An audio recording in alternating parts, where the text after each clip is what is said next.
Hello and welcome to the free training. Today I'm going to share with you the emotional journey our clients take as they move through therapy. And this is a really important psychological insight. And this training is equally relevant if you are just starting out on your journey as a therapist or if you're already seeing clients. Because no matter what stage you're at in the process of building a successful therapy or coaching practice, it will help a lot if you're able to understand the emotional highs and low points your clients feel at every stage of the therapy process. You see, if you can predict how your clients might feel, then you'll find it easier to meet their needs, help them to stay focused on making progress, and keep them coming back for more. And another thing to mention before we start is that this training is relevant for you no matter what kind of clients you work with. Now, maybe you're a sports mind coach and you're helping a golfer drop their handicap to single digits, or you're teaching a team player how to take a crucial shot without feeling a wave of anxiety that inhibits flow. Or you might be helping a smoker to quit, or someone to lose weight, or you might be helping someone overcome a restrictive phobia. You might be coaching someone through a tricky, rocky patch in a relationship. You might even be supporting someone who is moving through a life-changing experience, whether it's a positive one or a negative one. So no matter who you are planning on working with, all of your clients will go on an emotional journey as they move through life and as they move through therapy with you. So understanding this emotional journey is an important skill to master if you want to make sure that your clients are happy with their progress.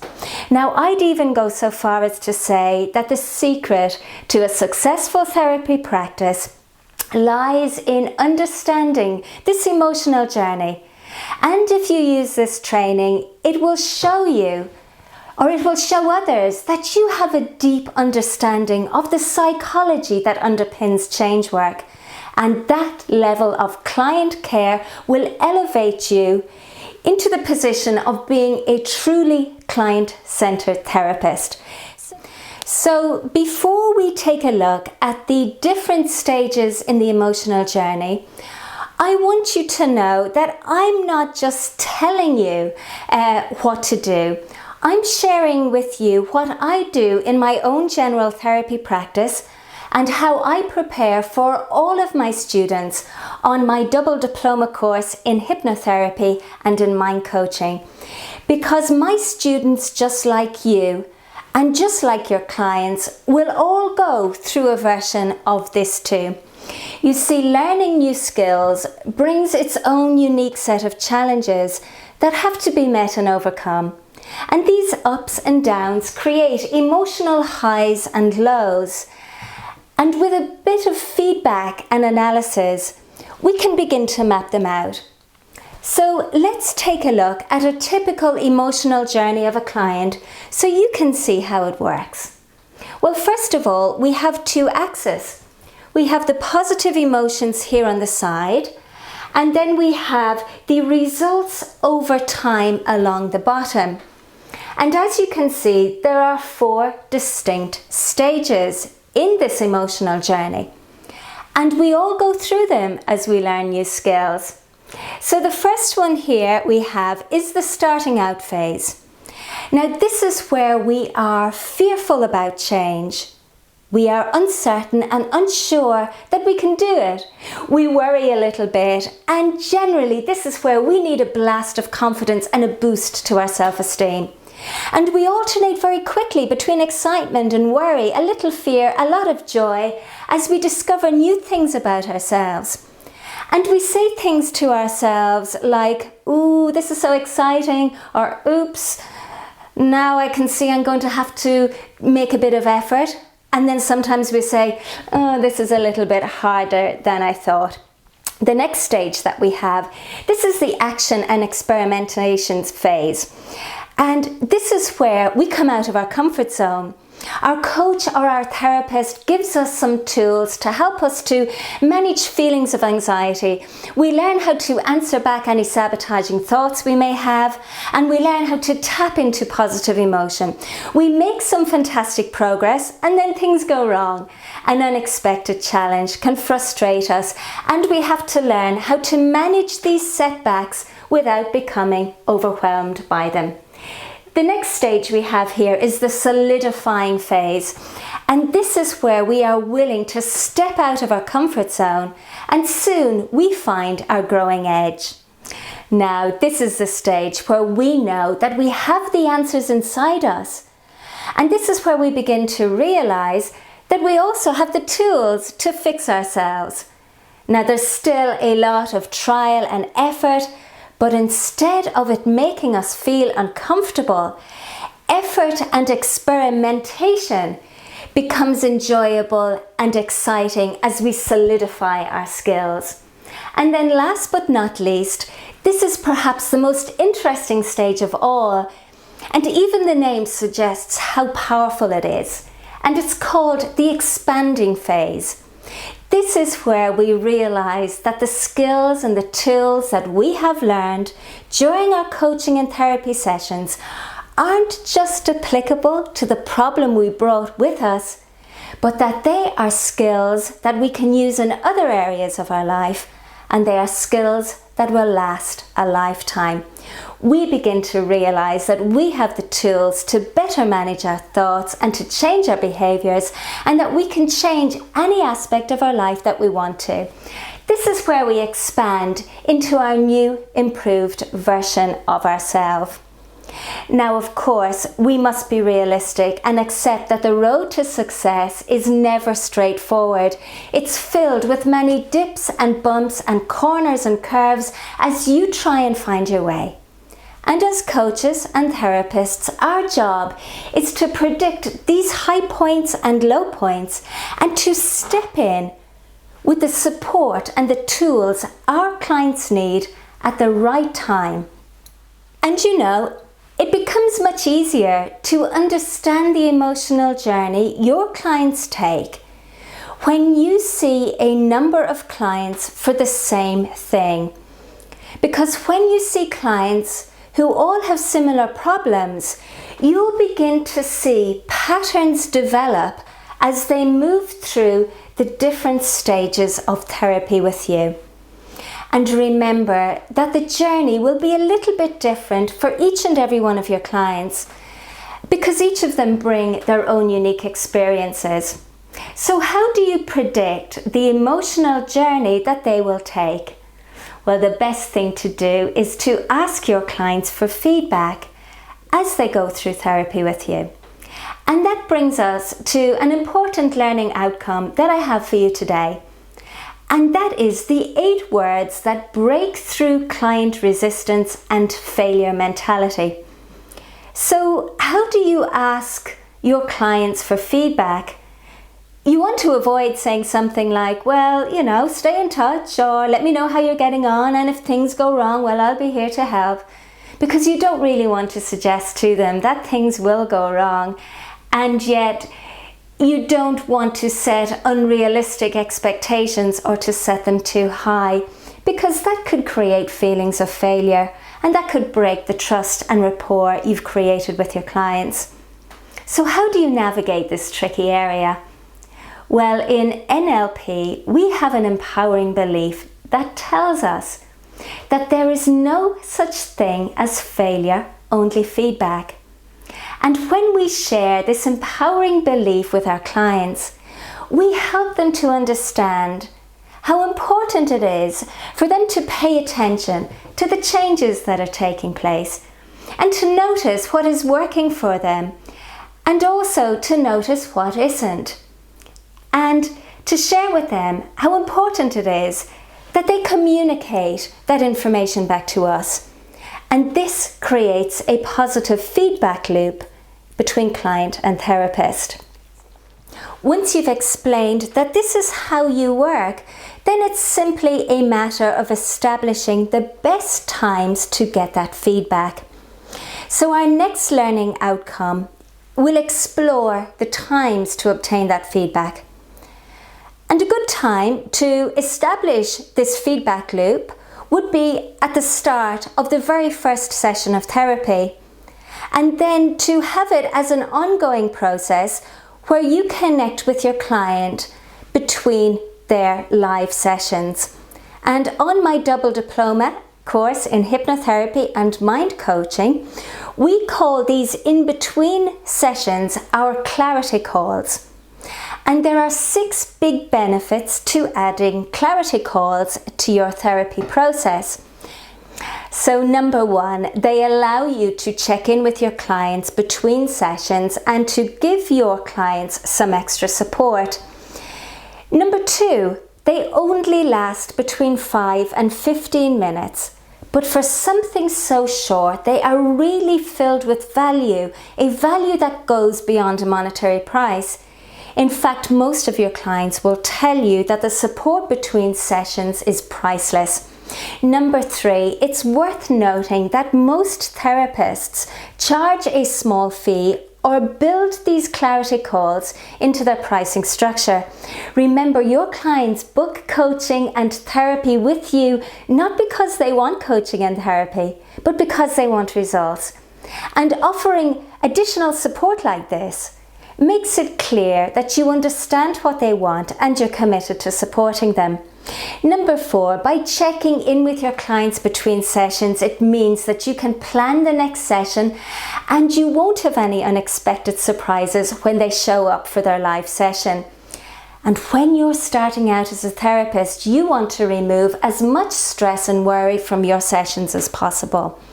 So number 5, in time you'll be able to predict how a client might feel at each, and with this knowledge you can step in with important resources that will keep them motivated and keep them on track. And number 6, your clients will appreciate your thoughtfulness as you explain that the way that they are feeling is typical for most clients at this stage of the therapeutic journey. And hey, I'm guessing that if you are a bit like me, then you'd like to know how your clients are doing between sessions, because it means that you'll be able to plan their session before they show up and remove as much of the effort from the session before it starts. And I love showing up, feeling confident and competent.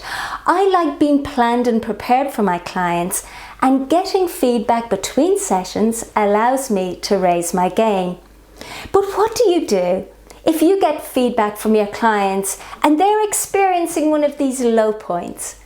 Well, the best thing to do, obviously, is to explore that low point, ask them what went wrong, and then step in with a short intervention that will work by phone or Skype or by any other remote method. Remember, this is a short coaching call, so you're not going to do any deep therapy work. You simply want to teach them a technique or give them a tool to get them through the rough patch until they show up for their next session with you. And the clarity call is all about building that positive momentum and reminding them that there's no such thing as failure, only feedback. Remind them also, change is uncomfortable because we have to go through this thing called transition, and that's the fuzzy bit in the middle that no one likes. And if you look closely at the low points, you'll discover that one of the following is taking place. Number 1, they might be sabotaging their own efforts with an unhelpful inner dialogue. Number 2, they might be struggling to change a behavior because they just can't get in the zone. Or number 3, they aren't able to access the right feeling at the right time to push past their problems. And no matter who your clients are, if they're experiencing a low point, it's because an unexpected challenge or an obstacle has come their way that's causing them to feel frustrated or to feel like a failure. And that's okay too, because guess what? That's life. now. And I know that you might be thinking, but Susan, I don't know anything that I could do in 10 or 15 minutes that would truly make a difference, and certainly not something I could do on the phone or online. And you know, that might be true. But if you had access to our 101 therapy interventions for busy therapists, then you'd have lots of tools and techniques. Well, in fact, you'd have 101 tools and techniques that you could share with your clients by phone or by Skype or even in person. And these are ones that you could easily do within a short 10-minute framework. And if you like, I'll talk a little bit about that later on. But right now, I just want to stick to our learning outcomes. So, meanwhile, what do you do if your clients are experiencing one of these high points? What if your clients are really pleased with their progress? Well, first of all, you want to acknowledge that this is happening because of the effort they are making, and their efforts are paying off. Now, this supports what we call a growth-based mindset in positive psychology. But when your clients are experiencing a high point, this is the perfect time to ask them to refer other people to you. Because let's face it, those of us who work in therapy don't really like marketing, and we often feel uncomfortable about the idea of selling ourselves or promoting ourselves, and in many ways, marketing takes us away from what we like to do best. So why not leverage the power of positive progress and ask your clients to refer some other people to you? Now, there is a right way and a wrong way to go about it, so make sure that you stay client-centered as you do that. So, where are we? The next learning outcome that I have for you is my stress-free approach for happy clients and a successful therapy practice. So, here's what I suggest. Why not add a few clarity calls to your therapy offerings? Remember to keep them under 15 minutes so that you are focused on getting feedback, and so you can map out the emotional journey your clients take, and so that you can also make sure that you're one step ahead of your clients. Share a tool or a technique with them to get them over the rough patch and keep them motivated to attend their next live session. Now, the kind of tools that you could share would include tools to help them to answer back their sabotaging self-talk, tools to help them manage any feelings of anxiety that they have, or tools to boost their mood and to improve their mindset. So let me explain how this emotional journey works in my own therapy business. You see, for half of the year, my students are my clients, and I work with them on their personal and professional issues during the live demonstrations in our classroom and also in private practice. And I use the emotional journey to help make the learning experience as enjoyable as possible for them. And you see, if you are just starting out, or even if you're a counsellor or a psychotherapist who wants to add strategic hypnotherapy and mind coaching to your portfolio, then I know that when you sign up for the double diploma course, that you too will be stepping out of your comfort zone. So for the past 19 years that I have been teaching, I have been mapping out the emotional journey that my students take.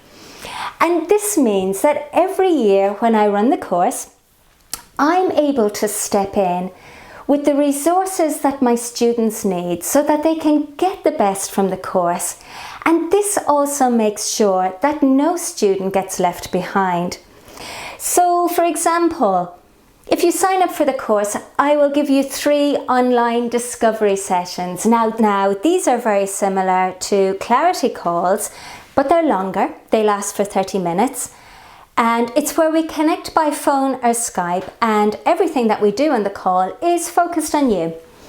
Now, it's not a sales call, but it is an opportunity for me to get to know you and to share a little bit of expertise that I've built up over the years, basically so that you don't have to make the same mistakes that I've made along the way.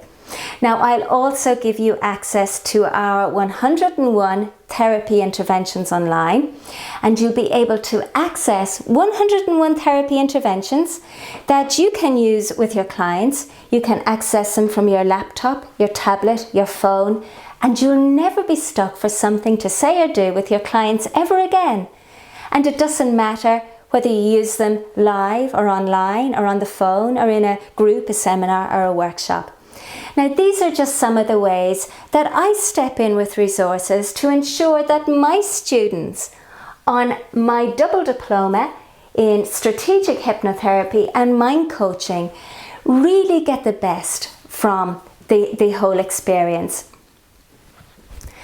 And you know, you don't have to sign up now to take advantage of the resources that I have created.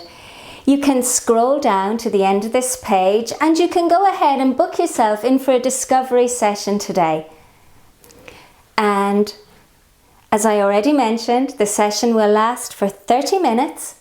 You'll be amazed how much we'll get done in that time, by the way. And we'll connect by phone or by Skype.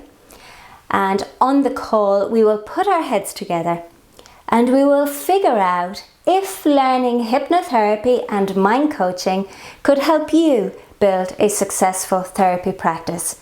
Now, on the call, I'm going to do 3 things. Number 1, I'm going to help you to recognize ways that you might be sabotaging your progress.